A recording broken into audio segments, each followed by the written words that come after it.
ముందుగా ఈరోజు సభలో జరిగినటువంటి ఘటన అందరికీ బాధాకరం. ముఖ్యంగా మీలాంటి సాత్వికులు, శాంత స్వభావం కలిగినటువంటి వారు, శత్రువునైనా ప్రేమగా చూసేటువంటి వారు మిమ్మల్ని సంబోధించి మాట్లాడేటప్పుడు ప్రతి పదం జాగ్రత్తగా ఆచితూచి మాట్లాడవలసిన అవసరం ఉంది. ముఖ్యంగా ఆ కుర్చీలో ఎవరు కూర్చున్నా సరే వారు ఈ రాష్ట్రానికే ఒక ధర్మరాజులాగా ధర్మపాలన అందించే క్రమాన్ని నిర్వహించేటువంటి గొప్ప వ్యక్తిగా మనం గౌరవించాలి. అందులో మీరు మరింతగా అందరి అభిమానం చూరగొన్నవారు. అటువంటి అది మీ పట్ల ఉద్దేశించి అన్నారా వారు, ఇంకే ఎలా అన్నారో కానీ ఎలా అన్నా మాట్లాడేటప్పుడు జాగ్రత్తగా ఉండాలనేటువంటిది ఇవాళ ఒక గుణపాఠంలాగా అందరికి జరిగింది. భవిష్యత్తులో ఎవరైనా సరే ఆచితూచి సభను, సభాధ్యక్షుల్ని ఉద్దేశించి మాట్లాడేటప్పుడు, చైర్ని ఉద్దేశించి మాట్లాడేటప్పుడు జాగ్రత్తగా ఉండాలని నేను కోరుకుంటున్నాను. అయితే ఒక చిన్న మనవి మీకు నేను చేస్తున్నాను, మీ ద్వారా ప్రభుత్వానికి కూడా. ఈ సమస్యను ఇవాళ సస్పెండ్ చేశారు కాబట్టి ఇంతటితో వదిలేసి వారిని క్షమార్పణ లేకపోతే ఇంకో పద్ధతుల్లోనో రికన్సైల్ అయ్యే విధంగా చేసి భవిష్యత్తులో సభ మరింతగా అందరి పరస్పరం నిర్మాణపూర్వకమైనటువంటి విమర్శలు ఉన్నప్పటికి కూడా పరస్పరం ముందుకెళ్లే విధంగా ఉంటే బాగుంటుంది అనేది మీకు నేను అప్పీల్ పెడుతున్నాను. అలాగే ఈ గవర్నర్ వ్యవస్థకు సంబంధించి సిపిఐగా ఆ వ్యవస్థ ఉండకూడదని మా విధాన నిర్ణయం. కానీ మన గవర్నర్ గారిని చూసిన తర్వాత వారు ఈ నెల 2 నెలల కాలంలో వారి ప్రభుత్వంతో వారు కొనసాగిస్తున్న విధానాన్ని చూసిన తర్వాత రాజ్యాంగానికి అనుగుణంగా ఈ రాజ్యాంగ అధిపతిగా ఆయన తన బాధ్యతల్ని సంపూర్ణంగా ఎటువంటి వైవిధ్యాలకు తావు లేకుండా సంపూర్ణంగా ఆయన కొనసాగిస్తూ ఉన్నారు. అందుకని వ్యక్తిగతంగా వారికి, అలాగే ఈనాడు వారు ఇచ్చినటువంటి గవర్నర్ మెసేజ్ అడ్రస్ దానికి కూడా నేను వ్యక్తిగతంగా పూర్తిగా మనస్ఫూర్తిగా అభినందనలు తెలియజేస్తూ ఆమోదం కూడా తెలియజేస్తా ఉన్నాను అధ్యక్ష. అలాగే ఇవాళ ఈ మాట్లాడే వాళ్ళని చూస్తే ఇది అంటారు సామెత, వినేవాడికి చెప్పేవాడు చాలా లోకువ. మేము చాలా చెప్తూ ఉంటాం, కూర్చునే వాళ్ళ మీద రాళ్ళు వేయటానికి చాలా తేలిగ్గా ఉంటుంది. ఓపికగా ఉండే వాళ్ళని మరింత తిట్టడానికి కూడా మాకు అవకాశం ఉంటుంది.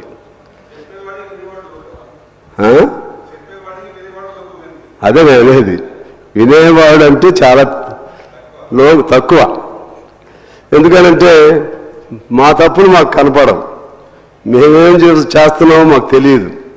కానీ మొత్తం అన్ని తప్పులకి మీరే బాధ్యుల్లాగా చేసి మాట్లాడటం నాకు విచిత్రంగా ఉంది. మేము గవర్నమెంట్లో ఉంటేనేమో మా తరపున గవర్నర్ చేసే ప్రసంగం అద్భుతం, మేము ప్రతిపక్షంలో ఉంటే గవర్నర్ చేసే ప్రసంగం ఇది చాలా దుర్మార్గం, రాజ్యాంగ రహితం, అదేవిధంగా ప్రజా వ్యతిరేకం. ఇటువంటి భాష ఇది ఎక్కడో ఈ లాజిక్ ఎక్కడో మిస్ అవుతుంది, నాకేం అర్థం కావట్లేదు. ఇందులో ఏదైనా నిర్మాణపరమైనటువంటి సూచనలు తప్పులు ఉంటే మాట్లాడాలి తప్పితే కేవలం కుర్చీ మారిన వెంటనే, అధికారం పోయిన వెంటనే మరొక రకంగా మాట్లాడటం అనేది ఇది చాలా విచిత్రంగా, పద్ధతి లేని విధంగా ఉందని తెలియజేస్తున్నాను అధ్యక్ష. ముఖ్యంగా ఇదే పరిస్థితుల్లో ఇవాళ బీజేపీ మిత్రులు చాలా మాట్లాడారు. వాళ్ళకి నేను గుర్తు చేయాలి. ఎందువల్లంటే ఇంతకుముందు 55,000 కోట్లు అప్పు ఉండేది భారతదేశంలో. ఈ 14 సంవత్సరాల్లో 1,00,000 కోట్లు అదనంగా అప్పు చేశారు. 14 ఏళ్లలో దాదాపు 65 ఏళ్లలో 55,000 కోట్లు ఉంటే ఇప్పుడు 1,00,000 కోట్లు అప్పు అయింది. టోటల్గా 1,55,000 కోట్ల అప్పుతో ఇవాళ భారతదేశంలో ఉంది. అక్కడ అడిగేవాళ్ళు ఇక్కడ మనం వాళ్ళని అడగం కాబట్టి అక్కడ వాళ్ళు ఇక్కడ ఎన్నైనా అడగొచ్చు అనే పద్ధతుల్లో వాళ్ళు మాట్లాడుతూ ఉన్నారు. అదేవిధంగా ఆకలి బాధలో మన భారతదేశం ప్రపంచంలో 101వ స్థానంలో ఉంది అధ్యక్ష. మనకంటే బంగ్లాదేశ్, పాకిస్తాన్, ఈవెన్ ఆఫ్ఘన్ కంట్రీస్ కూడా ఆకలికి సంబంధించి బాగానే ఉన్నాయి. అదేవిధంగా ఇంకా అనేక అంశాల్లో రైతులు మరణాలు కానీ, రైతులకు సంబంధించినటువంటి ఆత్మహత్యలు కానీ, అలాగే కార్మికుల సమస్యలు కానీ అనేకం ఏ సమస్య కూడా భారతదేశంలో పేరుకి 5వ ఆర్థిక వ్యవస్థ అని చెప్పుకుంటున్నప్పుడు కూడా ఆచరణలోకి వచ్చేసరికి పేదరికం మరింత ఎక్కువ కనపడుతున్నటువంటి దేశంలో మనం ఉన్నాం. అందువలన అవన్నీ మన సంగతులు మనం మర్చిపోయి ఇక్కడ కేవలం రాష్ట్ర ప్రభుత్వం పైన, రాష్ట్ర ప్రభుత్వం వాగ్దానాలు చేసి అమలు చేయకపోతే అడుగుదాం, కానీ వాటన్నిటికంటే మించి ఎవరు చేయలేని పాపాలు వీళ్ళే చేసినట్టుగా మాట్లాడటం అనేది, పాపాలు చేసే వాళ్ళ ప్రతినిధులుగా ఉన్న వాళ్ళు మాట్లాడటం అనేది మరింత అన్యాయంగా ఉందని నేను మీకు తెలియజేస్తున్నాను అధ్యక్ష. అలాగే ఇదే సందర్భంగా నేను గవర్నర్ గారికి సంబంధించి ఆయన ప్రస్తావన చేయనటువంటి అంశాలను కూడా మీ ద్వారా ప్రభుత్వ దృష్టికి తీసుకెళ్లాలని అనుకుంటున్నాను. ఎందువల్లంటే ఈనాడు గవర్నర్ అనేవారు 2 వ్యవస్థల మధ్య వారధి, కేంద్రానికి కానీ రాష్ట్రానికి కానీ. నా ప్రభుత్వం అని సహజంగా చెప్తారు ఏ గవర్నర్ అయినా. నా ప్రభుత్వం అని చెప్పేటప్పుడు నా ప్రభుత్వానికి జరుగుతున్న ఇబ్బందులు ఏమిటో తెలుసుకుని ఆ ఇబ్బందుల పరిష్కారం కొరకు రెండిటి మధ్య వారధిగా ఉన్నటువంటి గవర్నర్ గారు, మనకు ఒక తండ్రిలాగా ఉండేటువంటి గవర్నర్ గారు మరిన్ని ప్రయత్నాలు చేసి ఈ రాష్ట్రాన్ని ఎలా బయట వేయాలి అనే వాటిపైన ఆలోచన చేయాలని చెప్పి, అంటే గవర్నర్ గారు కూడా పర్సనల్గా కూడా వ్యక్తిగతంగా కూడా చొరవ చేసి ఈ రాష్ట్రాన్ని ఇవాళ బయట వేయాల్సిన అవసరం ఉంది. బయట వేయాలని నేను ఎందుకు అంటున్నానంటే ఆ మెసేజ్లో గవర్నర్ గారి అడ్రస్లో మన రాష్ట్రంలో ఇప్పుడున్నటువంటి అప్పులకు సంబంధించి కానీ లేకపోతే ఇతర అంశాలు కానీ ప్రస్తావన రాలేదు. ఇవాళ రాష్ట్రంలో ఇన్ని విమర్శలు పెడుతున్నారంటే కారణం ఏంటి? వాగ్దానాలు కొన్ని చేశారు, కొన్ని చేయలేకపోయారు.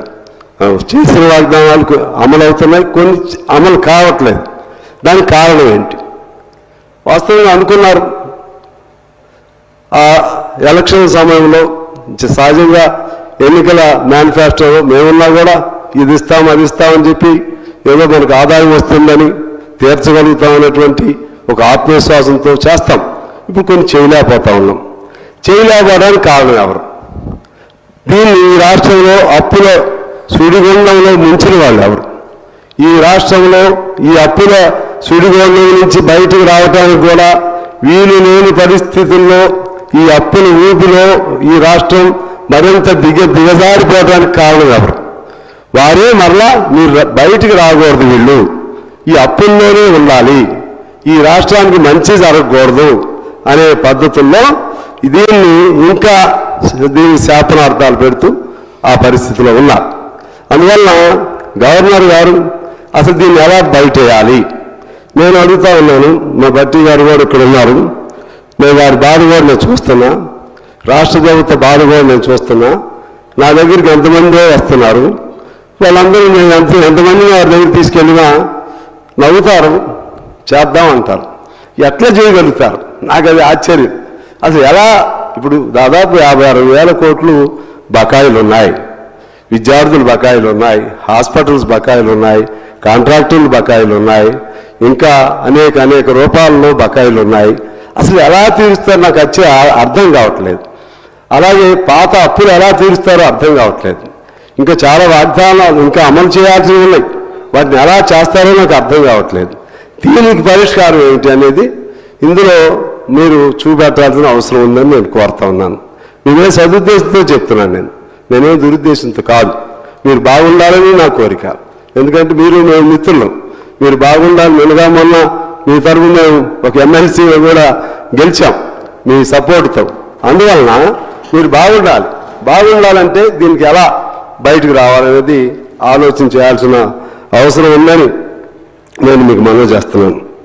అలాగే ఇవాళ కొంతమంది ఏమనుకున్నారంటే ఇది కేవలం కాంగ్రెస్ ప్రభుత్వం లేకపోతే రేవంత్ రెడ్డి గారు ముఖ్యమంత్రిగా ఉన్న ప్రభుత్వం కాబట్టి ఇది మునిగిపోవాలి. ప్రభుత్వం మునిగిపోవటం కాదు, ఇది ప్రభుత్వంతో పాటు రాష్ట్రం మునిగిపోవాలి. రాష్ట్రం మునిగిపోవటం అంటే ఈ రాష్ట్రంలో ప్రజలకు ఏ సౌకర్యాలు లేకుండా, ఉద్యోగాలు లేకుండా, లేకపోతే ఇతర బాధలతో ఇలా ఉంటే అప్పుడు వాళ్ళు తొందరగా దిగిపోతే మీరు తొందరగా ఎక్కొచ్చు.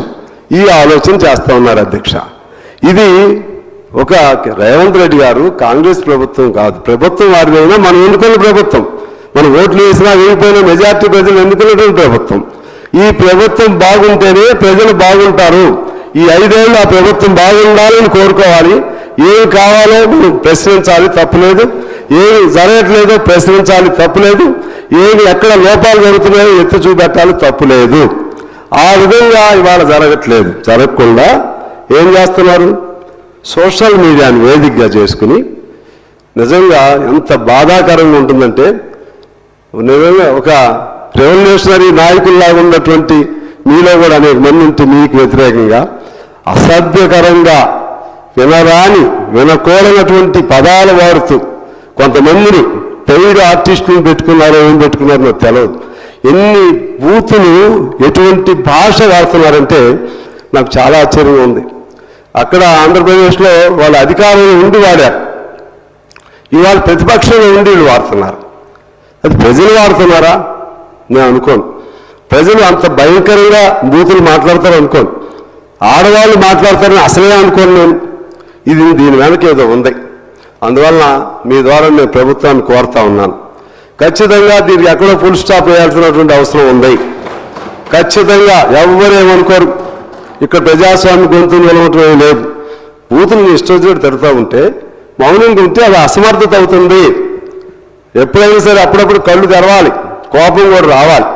ఇవాళ ఆంధ్రప్రదేశ్లో ఏమవుతుంది? చంద్రబాబు గారు ఓపిక పట్టాడు. ఇప్పుడు కూడా ఆయనకి ఎక్కువ ఓపిక అవుతుంది. పవన్ కళ్యాణ్ గారు చాలా పవర్ఫుల్గా ఇప్పుడు మాట్లాడారు. లోకేష్ బాబు ఇవాళ హుషారుగా ఉన్నాడు. ఆయన నేనంటున్నా అక్కడ పోసాని చూస్తున్నాం, వల్లభనేని ఇంకొక ఆయన ఎవరు కొడాలి నాని, ఇటువంటి వాళ్ళందరూ ఇవాళ లోపల సువ్వలు లెక్క పెట్టుకుంటూ మా తప్పయింది కానీ కాసేపు ఇంకోసేపు ఏడవటం. వాళ్ళకంటే భయంకరంగా ఈ తప్పులు చేసిన వాళ్ళు ఎవరున్నారో వాళ్ళందరూ రెండోసారి తప్పులు చేయకుండా ఉండే విధంగా మీరు గట్టి చర్యలు తీసుకోవాల్సిన అవసరం ఉంది. అది మీకే కాదు, ప్రజాస్వామ్యానికి మంచిది.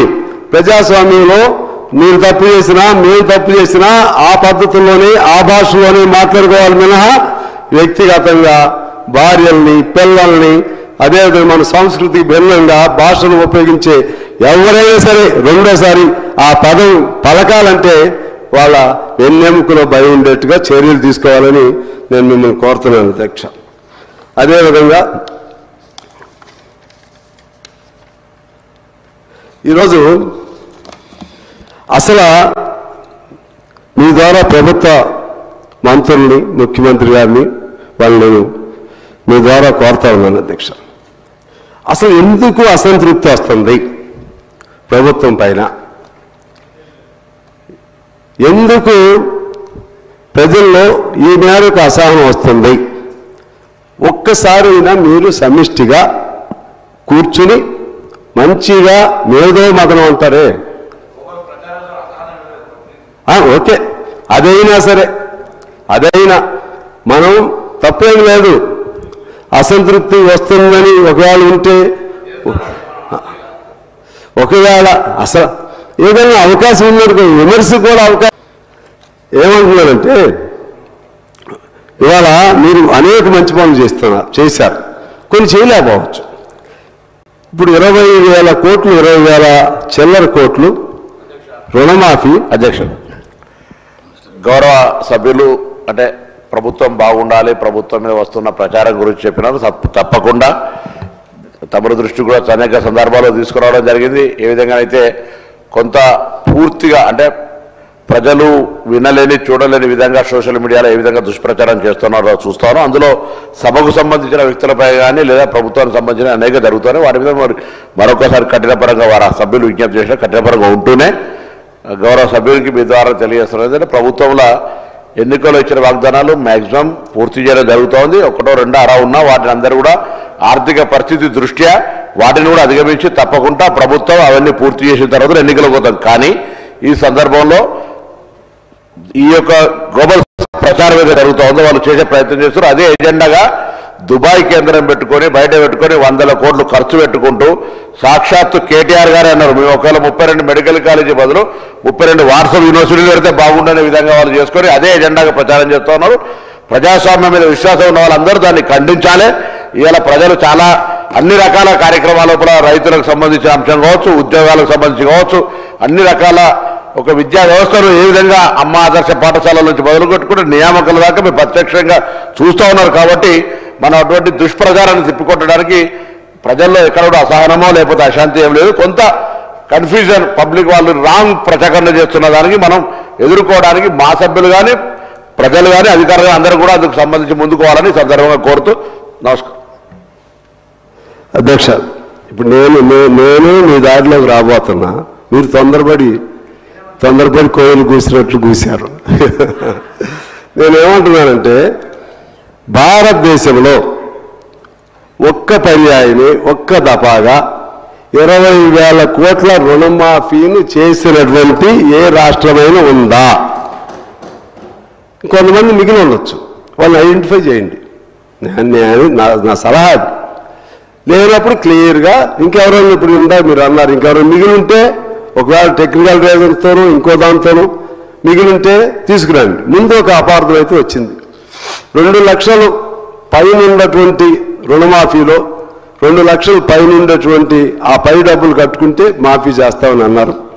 లేదు తర్వాత ఇప్పుడు ఇందాక అక్బర్ గారు చెప్పినట్లుగా ఆ విధంగా దాని విత్ ఇన్ ద లిమిట్ 22 లక్షల లోపు అనేది క్లారిటీ ఇచ్చారు. క్లారిటీ దానిపైన ఇంకా ప్రజల్లోకి తీసుకెళ్ళండి.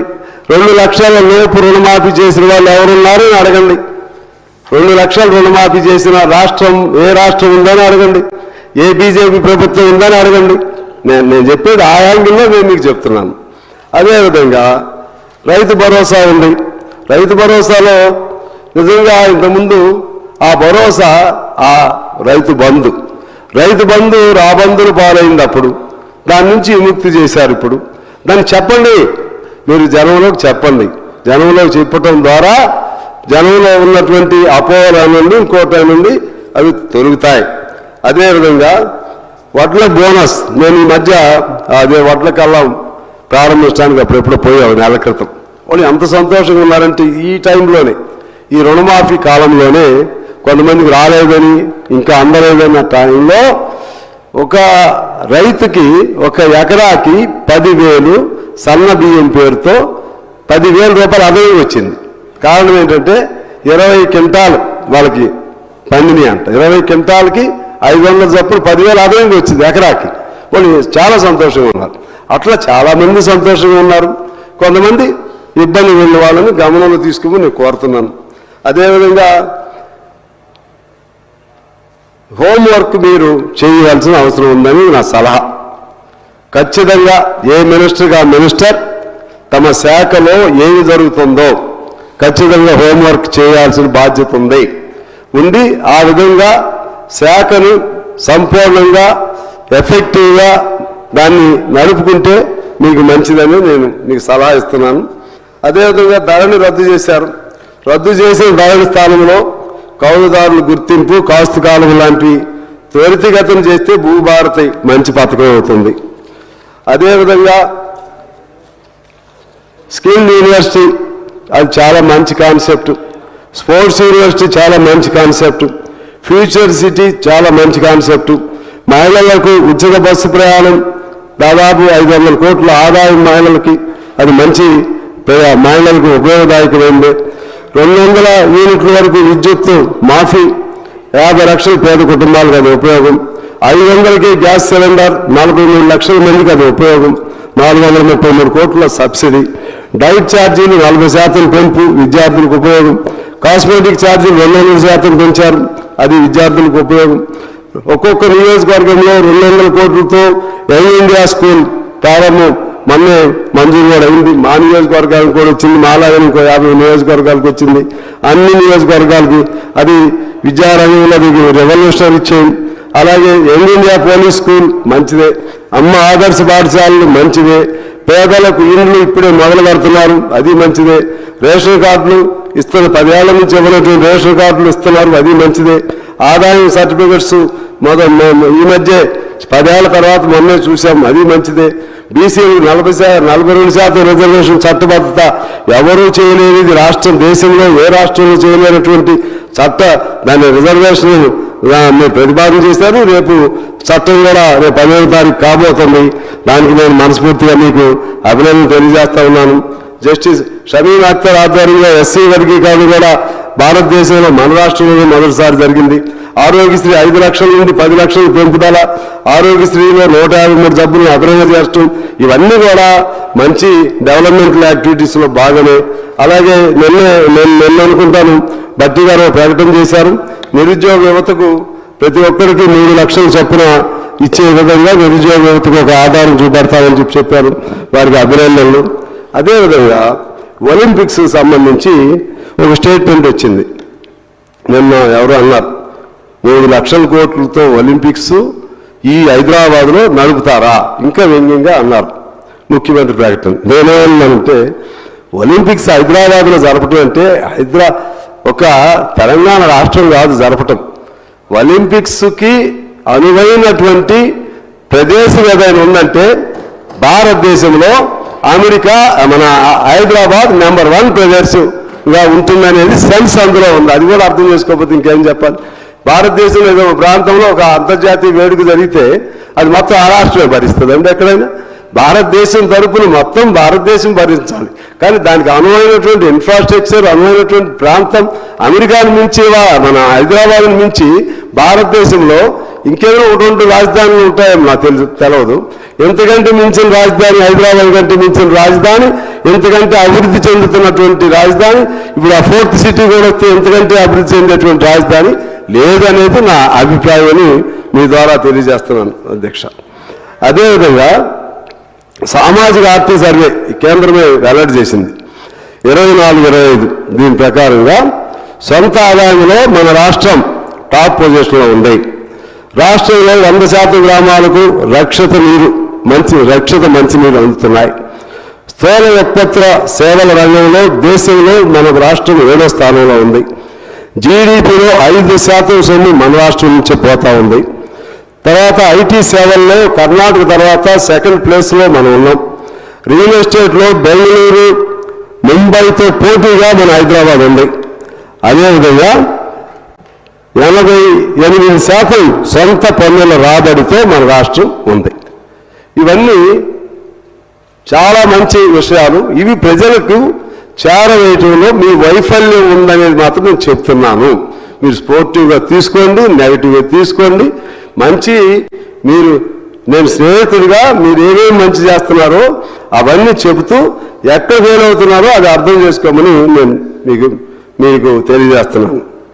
అలాగే జిల్లా కేంద్రాలు, పట్టణాల అభివృద్ధికి, మున్సిపాలిటీల అభివృద్ధికి, కొత్త మున్సిపాలిటీలు, కొత్త మున్సిపల్ కార్పొరేషన్లు ఇవన్నీ కూడా అభివృద్ధి సంకేతాలు. ఇవన్నీ కూడా మన తెలంగాణలో ఇవాళ జరుగుతూ ఉన్నాయి అధ్యక్ష. అదేవిధంగా ఒక మాట ఈ సందర్భం చెప్పాలి. అప్పులకు సంబంధించి చెప్పేటప్పుడు ఓ సామెత ఉంటుంది, ఎప్పుడు ఏది జరగకూడదు అది జరిగిందని అంటారు. ఇక్కడ అది ఆ సామెత నేను అన్న కానీ ఇవాళ పదవిలో లేకుండా కేసీఆర్ అదృష్టవంతుడు, పదవిలో ఉండి రేవంత్ రెడ్డి గారు దురదృష్టవంతుని కాదని రుజువు చేసుకోవాలి రేవంత్ రెడ్డి గారు, మీ టీం మొత్తం. ఇది నా పాయింట్. ఎందుకంటే ఇప్పుడు హ్యాపీగా ఉన్నాడు, ఆయన హ్యాపీగా ఉన్నాడు. 10 ఏళ్ళ తర్వాత హ్యాపీగా. ఇప్పుడు ఆయనకి ఏ బాధ లేదు. ఏ రాయి దొరికిద్దా వేద్దామనే ఆలోచనలో వాళ్ళు ఉన్నారు. ఇది ఇవాళ జరుగుతున్నటువంటి పరిస్థితి అధ్యక్ష. ఇక మీరు ఇందాక నేను చెప్పాను బీజేపీది, ఈ రాష్ట్రం 10 ఏళ్లలో చేసింది మీరు అది చెప్తేనే కదా. మీరు చేసిన కొన్ని వాగ్దానాలు 2,500 మహిళలకి ఓకే, టైం తీసుకోండి, చేస్తాం. చేసిన వాగ్దానం చేయగలిగితే చేస్తామని చెప్పండి, చేయలేకపోతే కొంచెం సమయం అడగండి. ఇంకా చేయలేమనుకుంటే మేము అన్నాం చేద్దామనేటువంటిది రాష్ట్ర పరిస్థితి అనుకూలంగా లేదు, మేము మన్నించండి ప్రజలను అడగండి, తప్పులేదు. కానీ ఎప్పుడు అది పట్టుకుని ఇంకోటి ఎవరో ఎప్పుడు విమర్శలు పెట్టే అవకాశం ఇవ్వకూడదు. ఎందుకంటే ఇప్పుడు గత ప్రభుత్వం ధరణి ఏమైంది, దళితులకు 3 ఎకరాలు ఏమైంది, దళితులకు 10 లక్షలు ఏమైంది, అందరికి డబుల్ బెడ్రూమ్ ఏమైంది, KG to PG ఉచిత విద్య ఏమైంది, అదేవిధంగా మన దళితులకి ముఖ్యమంత్రి ఏమైంది. అసలు ఎన్ని ఒక్క వాగ్దానంలో నెరవేరిందండి? ఒక్క వాగ్దానం. ఆఖరి రేషన్ కార్డులు లేవు కదా, ఇళ్ళు లేవు కదా, ఇళ్ళ స్థలాలు లేవు కదా. అసలు ఈ 10 ఏళ్ల కాలంలో నాకు తెలిసి ఏమీ జరగలేదు ప్రజలకి. మరి ఎక్కడ హైదరాబాద్లో ఏమైనా జరిగింది నాకు తెలియదు, కానీ మా ప్రాంతాల్లో, మా గ్రామీణ ప్రాంతాల్లో కానీ లేకపోతే మా మినీ పట్టణాల్లో కానీ జరిగిందైతే చాలా తక్కువ. ఇవన్నీ మీరు చెప్పలేకపోతున్నారు అనేది నా బాధ. అవి చెబుతూ మీరు చేసే మంచిని చెప్పవలసిందిగా నేను మీకు తెలియజేస్తా ఉన్నాను. అదేవిధంగా మీరు ఇంకొకటి చేయాలి. ఒక కుటుంబానికి మొత్తంగా ఎంత బెనిఫిట్స్ వస్తున్నాయి లెక్క తీశారు ఎప్పుడన్నా?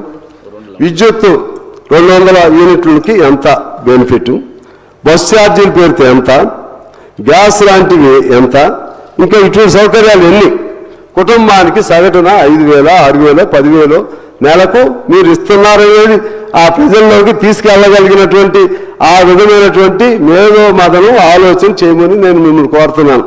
మా మిత్రులు ప్రభాకర్ గారికి చెప్తా ఉన్నాను. అదేవిధంగా ఇవాళ ఇంత చేస్తున్నా ఇంకా ఇందాక నేను చెప్పింది ఏంటంటే ఇప్పుడు ఉన్నటువంటి పరిస్థితి దురదృష్టవంతమైన పరిస్థితి అని, ఇంకా చేయాల్సింది కూడా చాలా ఉంది. దీని నుంచి సింపుల్గా ఆ ప్రభుత్వం చేసిందని చెప్పితే కుదరదు. నేను మొదటిసారి మాట్లాడేటప్పుడు 1 సంవత్సరం గడువు అని చెప్పాం. వాళ్ళ సంవత్సరం అయిపోయింది. ఇప్పుడు దాని నుంచి ఎలా ఇంకో సంవత్సరం ఇప్పుడు దీని నుంచి ఎలా రావాలి, ఎక్కడి నుంచి రావాలి, ఇది సీరియస్గా మనం ఆలోచన చేయాలి. ఇవాళ కేంద్ర ప్రభుత్వం దాని పేరు కేంద్ర ప్రభుత్వం అనకూడదు. అదేంటంటే రాష్ట్రాల సమాఖ్య. It is the union of states. ఈ యూనియన్ ఆఫ్ స్టేట్స్లో ఇది మనందరికీ అది ఒక ఆధారం మాత్రమే. ఎన్టీ రామారావు గారు అప్పట్లో ఇది కేంద్రం అనేది మిథ్య అని చెప్పారు. డబ్బులన్నీ మనకి పోతుంటే అక్కడ పెత్తనం వాళ్ళు చేస్తున్నారు. మన వాటా ఇవాళ అంటున్నారు కదా, ఇప్పుడు విమర్శలు పెట్టారు కదండి, వాళ్ళని నేను అడుగుతున్నా. అసలు తెలంగాణ డబ్బులు తెలంగాణకు వదిలేయండి, తెలంగాణ డబ్బులు తెలంగాణకు వదిలేసి అప్పుడు మీ కేంద్రం షోకులైతే చూపెట్టండి. ఇవాళ డబ్బులన్నీ రాష్ట్రాలకు తీసుకెళ్తూ, అందులో దక్షిణాది రాష్ట్రాల నుంచి తీసుకెళ్తూ, మళ్ళీ మన కడుపు కొడుతూ, వాళ్ళు ఇష్టం వచ్చిన చోట వాళ్ళు చేస్తూ, ఇవాళ ఈ రాష్ట్రం బాగాలేదంటే ఎలా బాగుంటుంది? ఇవాళ మీ బాధ్యత ఉందా లేదా? భారతదేశంలో తెలంగాణ భాగస్వామ్య కాదా? సమాధానం వాళ్ళు చెప్పాలని అధ్యక్ష మీ ద్వారా నేను వారిని కోరుతా ఉన్నాను. ఎందువల్లంటే మొన్న కేంద్ర బడ్జెట్లో దాదాపు 30,000 కోట్లు ఆంధ్రప్రదేశ్కి ఇచ్చారు. అంటే మీతో స్నేహంగా ఉంటే మీ ఇష్టం వచ్చినట్టుగా ఇస్తారు, మీకు లొంగే వరకు వాళ్ళని ఎండబెడతారు. వాళ్ళకి పోలవరానికి జాతీయ హోదా ఇచ్చారు, విశాఖ స్టీల్ లాంటి వాటిని టేకప్ చేశారు. మరి మన పాలమూరు రంగారెడ్డికి లేదు, అంతకుముందు మన కాళేశ్వరంకి లేదు, ప్రాణాయత చేదళ్ళకి లేదు, అది పేరు మారిందనుకోండి. ఎప్పుడైనా ₹1 ఇచ్చారా మనకి అధ్యక్ష 10 ఏళ్ల కాలంలో? అలాగే బయ్యారం స్టీల్ దాన్ని ఎప్పటి నుంచో అడుగుతున్నాం, దాని మీద పోరాటం అనేకం చేశాం, దానికి సంబంధించిన ఊసే లేదు. ఇవాళ నిందాక మిత్రులు మాట్లాడారు, ఇంతకుముందు కేంద్ర మంత్రి గారు స్టేట్మెంట్ ఇచ్చారు ఆ మధ్య 8.5 లక్షల కోట్లు ఈ తెలంగాణకు మేము ఇచ్చామని లెక్కలతో చెప్తున్నారు వాళ్ళు. నేను అడుగుతున్నాను, అసలు ఇక్కడి నుంచి నేను తీసుకెళ్ళింది అంత, అసలు మీరు తీసుకెళ్ళింది చెప్పరు. మేము ఇచ్చామంట, ఇచ్చేది ఎవరు? నిజమే జేబుల్లో ఇస్తున్నారా? మీ సొమ్ము అది మన సొమ్ము. మా సొమ్ములో ఇక్కడి నుంచి పోయే డబ్బులో రూపాయికి 40 రూపాయలు మాత్రమే ఇస్తున్నారు మీరు. అది వేరు, 40 పైసలు, సారీ. ఇదేమో మొత్తం పూల్ అన్నీ కలిపితే రూపాయలు 40 పైసలే మనకిస్తున్నారు. దీనిలో ఒక్క సెంట్రల్ పూల్ ఒకటి ఉంటుంది, ఓన్లీ సెంట్రల్ పోయే డబ్బులు. దానిలో ఎంత ఇస్తున్నారంటే, దీన్ని కేంద్ర ప్రభుత్వం ట్యాక్స్ రెవల్యూషన్, పన్ను విభజన, ఇది పూర్తిగా అశాస్త్రీయమైనది. సెంట్రల్ పూల్ నుండి మనకు మొత్తం రాష్ట్రాలకి 41% ఇస్తారు, టోటల్గా 41%. అది వేరు, ఇందాక నేను చెప్పిందే మొత్తం డబ్బులు కలిపి. ఓన్లీ సెంట్రల్ పూల్ అంటే ఓన్లీ సెంట్రల్కి పోయే డబ్బులు, అది ఇన్కమ్ ట్యాక్స్ లేకపోతే కస్టమ్స్, ఇటువంటి సెంట్రల్ డబ్బులే అవి. దానిలో మనకి ఎంత ఇస్తారంటే 2.102 మనకి ఇస్తున్నారండి. ఉత్తరప్రదేశ్కి ఎంత ఇస్తున్నారంటే 17.936 వాళ్ళకి ఇస్తున్నారు. బీహార్కి 10.058 వాళ్ళకి ఇస్తున్నారండి. ఇది అంటే ఇది కొన్ని మనకు ఉదాహరణకు చెప్తున్నాను. తమిళనాడుకి అంతే. ఇవాళ తమిళనాడులో ఇప్పుడే ఇంతకుముందే ఒక స్టేట్మెంట్ చూశాను. వాళ్ళు ఈ గొడవతో ఈ కేంద్ర ప్రభుత్వంతో మాకు కుదరదు అనే ఆలోచనకు వచ్చి ఫస్ట్ స్టెప్గా స్టేట్ బడ్జెట్ నుంచి తమిళనాడు ప్రభుత్వం రూపీ సింబల్ తొలగించింది అధ్యక్ష. రూపీ సింబల్ని తమిళనాడు ప్రభుత్వం ఇవాళే స్టేట్ వాళ్ళ బడ్జెట్ ప్రవేశపెడుతున్నట్టున్నారు, తొలగించింది. కారణం ఏంటంటే ఆ కేంద్రంతో మాకు సంబంధం లేదు అనేది మొదటి స్టెప్. ఈ మధ్యకాలంలో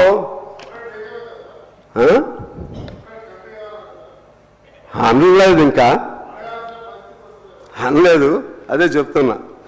అలాగే ఈ మధ్య డీలిమిటేషన్, పార్లమెంట్ స్థానాల డీలిమిటేషన్ పేరుతో కూడా ఒక కేంద్ర ప్రభుత్వం ఒక ఆలోచన చేస్తుంది అధ్యక్ష. అంటే జనాభాను బట్టి పార్లమెంట్ స్థానాలు దాదాపు ఇంకో 300 అదనపు పార్లమెంట్ స్థానాలు పెరుగుతాయి. మనకు వచ్చే హామీ ఇస్తున్నారంటే మీ స్థానాలు తగ్గిపోవు, ఆ ప్రోరేటా ప్రకారం మీకు వస్తాయి. అంటే ఏంటి ప్రోరేటా ప్రకారం అంటే ఏంటంటే ఆ పర్సంటేజ్ వాళ్ళ జనాభా ప్రకారంగా వాళ్ళకి ఒక 20 వచ్చింది అనుకోండి, మనకు భవిష్యత్తు పెరిగితే 1 పెరిగిద్ది. అంటే మనం ఇలాగే ఉంటాయి, వాళ్ళకి మాత్రం పెరుగుతూ ఉంటుంది. ఇది ఇక్కడి నుంచే అసంతృప్తి మొదలవుతుంది. అదేవిధంగా రాష్ట్రాలు ఒక ఆంధ్రప్రదేశ్ ఇప్పుడు చూస్తున్నారు తప్పితే దక్షిణాది రాష్ట్రాల పట్ల వాళ్ళు వివక్షత అర్థమవుతూ ఉంది. ఈ పరిస్థితుల్లో ఇవాళ డిమాండ్ వచ్చినా ఆశ్చర్యం లేదు. ఈ నిండైనటువంటి శాసనసభలో ఉండి నేను అటువంటి డిమాండ్ మాట్లాడకూడదు, కానీ మా తమ్ముడు చెప్పినట్లుగా ఇవాళ ఆలోచన వచ్చేస్తుంది. ఇవాళ ఈ దక్షిణ రాష్ట్రాల సమాఖ్య అనేది మొదట వస్తుంది. దక్షిణ భారతదేశం అనేటువంటి ఆలోచన కూడా వచ్చే అవకాశం కూడా ఉంది. వీళ్ళు వచ్చి మాట్లాడుతున్నారు అధ్యక్ష, వీళ్ళు మాట్లాడుతున్నారు, ₹1 మనకు సాయం చేయరు, వీళ్ళు వచ్చి ఈ విధంగా మాట్లాడుతున్నారు. ఎలా మనకు సాయం చేయట్లేదో ఒకసారి 1 నిమిషం చదువుతాను అధ్యక్ష, తొందరగా ముగిస్తాను. ఎంఎస్ఎంఈ దేశంలో 80,000 ఉంటే, అంటే సూక్ష్మ పరిశ్రమలు మన రాష్ట్రంలో 10,000 మూతపడ్డాయి. నిర్మలా సీతారామన్ గారు 5 కోట్లు ఇస్తామని అన్నారు, ₹1 ఇవ్వలేదు. సెమీ కండక్టర్ మిషన్ ప్రాజెక్ట్ ఇస్తామన్నారు, ఇవ్వలేదు. గ్రామ పంచాయతీలకు మున్సిపాలిటీలకు 2,736 కోట్లు బకాయి ఉంది, వాళ్ళు ఇవ్వలేదు. 15 ఫైనాన్స్ ప్రకారంగా ఆరోగ్యానికి సంవత్సరానికి 624 కోట్లు మనకు రావాలి. 21 నుంచి 26 వరకు టోటల్గా 2,840 కోట్లు మనకు రావాలి. అదేవిధంగా గ్రామీణ సంస్థలకు గ్రామ పంచాయతీలకు 7,200 కోట్లు, పట్టణ మున్సిపాలిటీలకు 3,622 కోట్లు, ప్రకృతి వైపరీత్యాలకు 2,400 83 కోట్లు ఇవన్నీ మనకు రావాలి అధ్యక్ష. అంటే ఓవరాల్గా 15 ఫైనాన్స్ ఈ మొత్తం కలిపితే 15,596 కోట్లు బకాయిలు మనకి 15 ఫైనాన్స్ వాళ్ళు ఇవ్వాలి. అదేవిధంగా వెనుకబడ్డ ప్రాంతాల గ్రాంట్లలో ఆరోగ్యానికి 624 కోట్లు అంటే నేను చదివేది.